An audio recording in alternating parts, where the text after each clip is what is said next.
Hola, todo es diseño. La señalética es una disciplina centrada en la creación de sistemas de comunicación que guían a los usuarios en su tránsito por determinados espacios físicos. En este video te presentamos una charla con Diego Chico León, quien a través de su investigación nos adentra en la historia de la señalética del metro de la ciudad de Nueva York. Quédate y toma nota. Nos saltamos a qué ocurrió después del Metro de México en 1969, y pues obviamente es el proyecto semisegundo de cierre que tiene que ver con el Metro de Nueva York. Este ya está súper estudiado, ya todos sabemos cómo funciona, pero en un breve repaso, es que la división de Unimark, a diferencia de la de Milán, no es un metro nuevo, es lidiar con la idea de qué hacemos con todas las cosas ya prediseñadas, ya prehechas, que la gente está asociando a ello, pero que genera un ruido visual tan grande que no le permite comportarse como debería ser. Buen wayfinding, irónicamente, a veces implica romper la tradición del pasado. Y romper la tradición del pasado era, en este caso, cómo quitar estos letreros icónicos que ya llevaban 60, 70 años. Y Norda y Vinelli hacen un segundo estudio. Si Norda hizo uno del ojo, Vinelli hace uno de jerarquía, que eso es bien interesante. Hace un journey completo en el que empieza a separar desde donde está una andén hasta la entrada de la calle. Y con eso empieza a hacer este juego de planos, donde dice, a ver, yo entro, bajo, giro, tal, hasta llegar ahí. De ese cálculo y de esa toma de fotos, empieza a decir, cada cuánto necesito que alguien me recuerde para dónde irme, para dónde moverme. Solo con esa jerarquía se establece un sistema visual muy simple, igual, tipográfico y todo, con Helvética, pero que realmente su trabajo bueno de por medio es un trabajo netamente de jerarquización. Cuando uno ve el metro de Nueva York, lo que hace icónico y lo que hace que la gente se siente identificado con él, solo el de Helvética y la paleta de color, porque justamente no metieron más elementos gráficos para que funcionara. Sin embargo, esta era la única solución con la cual tú puedes hacer que un sistema tan complejo pudiera de repente caber y tener forma. Y aún así, vemos versiones abstractas. En el caso de acá arriba, imagen arriba a la izquierda, en la parte donde está la señalética que dice Downtown and the Bronx, por ejemplo, hay una versión abstracta del mapa de tubos de los años 30, por acá los años 70, donde ahora ni siquiera las estaciones intermedias cuentan, solo cuenta a dónde recorre la línea arriba abajo y entonces de qué lado del andén te tienes que subir para saber que por ahí va a pasar el tren que se va hacia esa línea, ¿no? Recordemos que a diferencia del metro de México, del London Underground, de muchos metros del mundo, el de Nueva York tiene este detalle extraño donde durante ciertas horas va a ciertas direcciones, durante otras horas se va a otros lados completamente diferentes, ¿no? Entonces, ante esa complejidad, la simpleza es lo que trata de resolver todo, ¿no?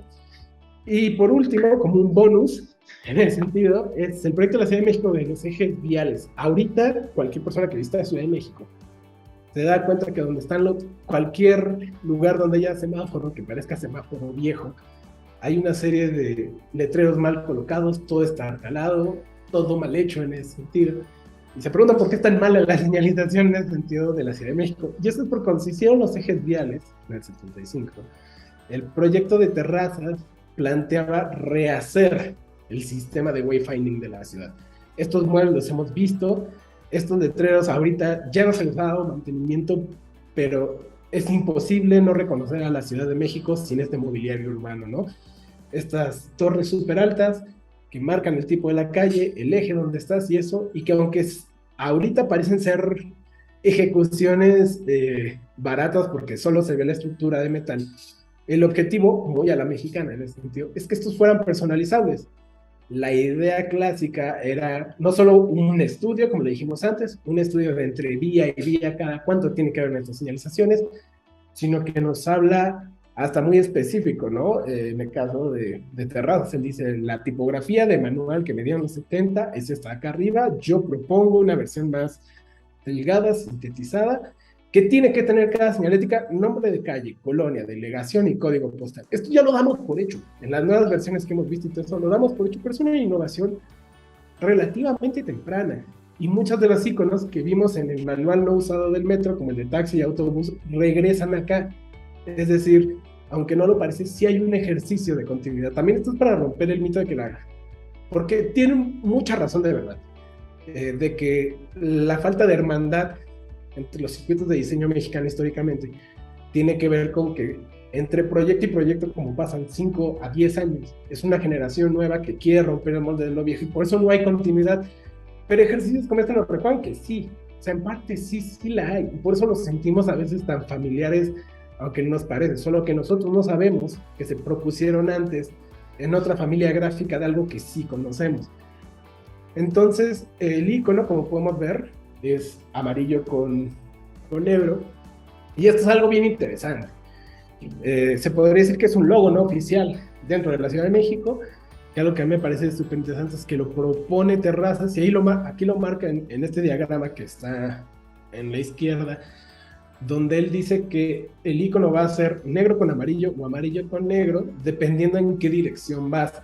Y eso es para pensar por dónde sale el sol en la Ciudad de México y por dónde se mete el sol, ¿no? Hasta es una ubicación bien un poquito primitiva, pero que hace que este icono sea potente cuando ya sabes el significado, porque se trata de que aunque tú estés súper perdido y todo, si alguien te dice, veas dónde da el sol, irónicamente te vas a ir a mover de coordenada oriente-poniente, y si vas hacia el otro lado, entonces va a ser poniente-oriente, ¿no? Es muy interesante, y aquí ya se puede ver el plan, cómo se ejecutó originalmente el mobiliario. Y es súper interesante porque cuando están implementadas todas las iconografías, más lo que en los 70 eran servicios básicos, como tener un mapa de señalización, tener una cabina de teléfono de disco y tener un teléfono público, o sea, en realidad estos muebles no debían por qué tener huecos, no debían por qué tener espacio. Está hecho para que fuera una señalética muy específica. ¿Por qué no funciona? Yo diría que es, pues, ¿cómo lo podemos decir? Netamente algo más de capitalismo, más de mercadotecnia, porque desde que establecimos 2000 hacia adelante, la idea de que hay estándares internacionales para una señalización, por ejemplo, de cruz o de no estacionarse, cuando la gente los compra a los proveedores, se hacen en China, en México o en Estados Unidos, van a llegar en un formato que irónicamente ya no se adapta a cómo se pensó originalmente esta señalética. Por eso es que siempre los vemos así todos salidos, los vemos chuecos, los vemos rotos, pero es porque queda claro que en vez de hacerse todavía pensados para que puedan adaptarse a la infraestructura urbana de México, más bien nosotros queremos meter elementos externos sin hacerle esos tipos de adaptación, ¿no? Los letreros de abajo, como podemos ver, lo que dicen el cruce de Amores, Cochola, y eso es un gran testimonio de que aún así hay señalética en la ciudad. O sea, todavía vivimos con ese buen legado, o mal legado, depende de cómo la gente asocia este tipo de signos, donde esta información que damos por hecha en realidad sí fue un ejercicio ya muy, muy tarde, de mediados de los 70 para acá, de tratar de dar jerarquía y orden a una ciudad altamente caótica. Cuando uno ve este tipo de diagramas y ves cosas, ves como el diseño mexicano para la sociedad mexicana, creo yo, en su mejor punto, donde sabes que hay limitaciones de dinero, donde sabes que hay limitaciones de ejecución, y donde de lo que se trata es que sean sistemas que por sí mismos crezcan a la larga, pero ahora ya vimos que por tendencias y otros motivos no pasa, pero que siempre están pensados así. Yo rara vez, y creo que tú vas a coincidir mucho conmigo, con toda la gente que has entrevistado y todo, yo creo que ningún diseñador mexicano piensa para sí mismo en corto plazo. Siempre se piensa como hacer estas grandes templates que les funcionen a otra gente, que les funcionen a otras generaciones para construir sobre ellos, y rara vez alguien le da continuidad, pero la intención es algo que parece que no importa ni el tiempo ni las décadas, es inamovible. Y es algo bastante, bastante fascinante. Y bueno, en el breve cierre, como ya vimos todo este recorrido y todo, lo que más enoja es la falta de archivo. Y lo digo así porque en el caso de Pentagram 2015-2016, encuentra el primer manual de Metro de Nueva York, y ¿qué se hace? Lo primero que se hace es que se vuelva un patrimonio cultural de la ciudad, ¿no? Entonces se reedita, se publica. El Metro de Nueva York me está así como, no van a publicar nuestro manual porque nos pueden piratear la señalización, alguien se va a hacer pasar por alguien, ¿no? O sea, nunca pasa eso, ¿no? Otro legado de manual de identidad como que fue la NASA, creo que en general no hay diseñador que no tenga ese libro y ese manual en casa, Y el de British Railways, que los británicos luego suelen ser también más reservados en eso, también lo tienen publicado, y lo tienen publicado hasta en su formato original, que me encanta, porque arriba hasta te dice si un logo fue modificado o no, en qué año se cambió, en qué mes se cambió y qué cambio tuvo, ¿no? O sea, es todavía una visión más arqueológica de cómo se forman estos nombres de marca.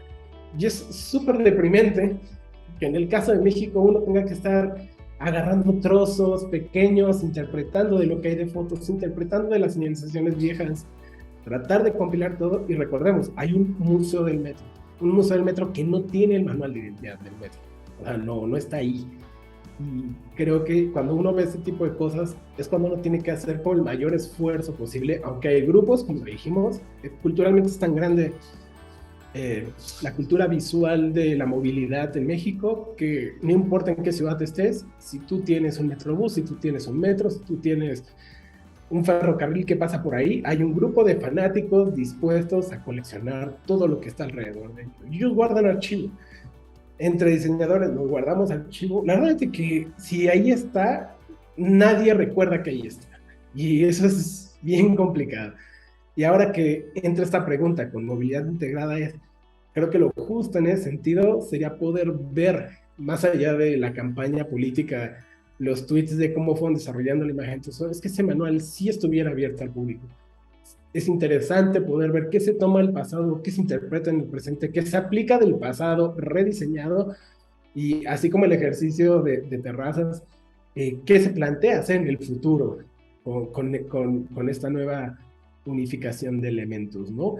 Y volvemos un poquito hacia el mismo tema. Pareciera que el trabajo de diseñador en México es todavía más difícil, aparte de los elementos que ya tienes que lidiar, como branding, exposición a mood boards de otros países que no tienen nada que ver con lo que se necesita hacer, precarización del trabajo y todo eso, sino que aparte tienes que lidiar con que tus referencias, por más mexicanas que las quieras hacer, va a ser más difícil. Puedes perder más tiempo buscando referencias de algo muy mexicano a que el mood board de Pinterest o de Behance chino que alguien ya armó allá afuera, ¿no? Y por eso es la importancia de por qué estos libros, especialmente el manual del metro, que solo hay 3 hojas mini en otro libro, deben de estar abiertos al público, tienen que estar disponibles. Es importante poder ver, justamente para no repetir los errores que vimos en los otros ejemplos de México implementados, para poder hacernos una mejor idea de cómo es la cultura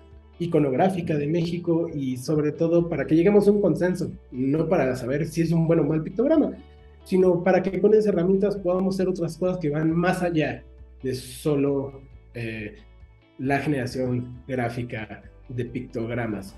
Diego Alberto León, conocido como Chico León, es egresado de la institución Centro de Diseño, Cine y Televisión de la licenciatura en Mercadotecnia y Diseño Estratégico.